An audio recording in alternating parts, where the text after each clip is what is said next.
मनोज जरांगेंच्या याच आंदोलनाविषयी आपण अधिक चर्चा करणार आहोत ओबीसी नेते मंगेश ससाने यांच्याकडून।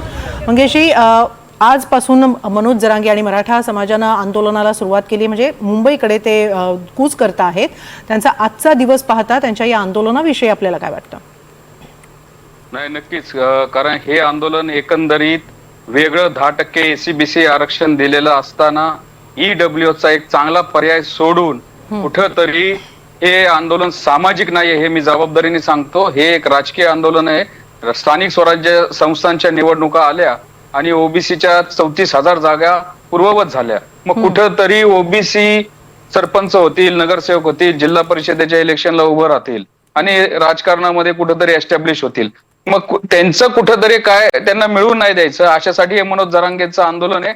आणि ह्या सगळ्या गर्दीतून, ह्या झुंडशाहीतून मनोज जरांगे, माझं स्पष्ट मत आहे की हे फक्त बाहुलं आहे। याचे सगळे बोलवते धनी वेगळे आहेत, कारण की एवढ्या मोठ्या प्रमाणात यंत्रणा कामाला लावणं आणि आता ज्यांची टर्म आता चालू आहे असे मध्ये सोळंकी असतील, ते संदीप क्षीरसागर असतील, ते विजय पंडित असतील, बजरंग सोनवणे असतील, हे सगळे आमदार त्या मनोज जरांगे बरोबर गाडीत बसून निघाले। म्हणून हे आंदोलन काही सामाजिक नाही, हे राजकीय मोटिवेटेड आंदोलन आहे।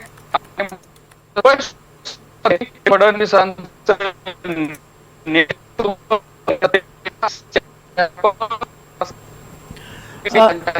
मंगेशजी, तुमचा आवाज थोडा कट होतो आहे, थोडा डिस्टर्बन्स आहे, पण पुन्हा एकदा विचारते। प्रश्न असा आहे की आज जो मनोज जरांगे यांनी जे आंदोलन सुरू केलेलं आहे, अंतरवाली सराटीतून त्यांच्या आंदोलनाला सुरुवात झाली, म्हणजे मार्गक्रमणाला सुरुवात झाली आणि हळूहळू त्यांच्याबरोबर असलेल्या मराठा आंदोलकांची संख्या वाढताना दिसते आहे। त्यांच्या आंदोलनाला, त्यांच्या आजच्या या पहिल्या दिवसाला जो प्रतिसाद मिळतोय तो प्रतिसाद अपेक्षेप्रमाणे वाटतोय का, किंवा कमी आहे का? काय आपलं मत आहे? नाही, नक्कीच प्रतिसाद आहे। समाज भोळा असतो, समाज भावनिक असतो, पण समाजाचं जे नेतृत्व करतात ते अभ्यासू पाहिजे, त्यांना संविधानाची माहिती पाहिजे, त्यांना सामाजिक न्यायाची माहिती पाहिजे, आरक्षणाची माहिती पाहिजे। समाजाला कुठंतरी एक वेगळी स्वप्न दाखवायची आणि कुठंतरी वंचित, पीडित हे जो ओबीसी समाज आहे तरी राजकीय पक्षाने फडणवीसांना सगळं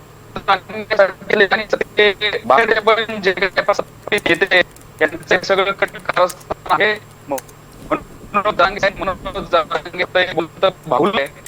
जी स्क्रिप्ट दिली जाते त्यानुसार ते काम करतात। नक्की मंगेशजी, तुमचा आवाज पुन्हा एकदा गेलेला आहे, सतत ब्रेक होतोय तुमचा आवाज, तेव्हा आम्ही पुन्हा एकदा तुमच्याशी संपर्क साधण्याचा प्रयत्न करू। तत्पूर्वी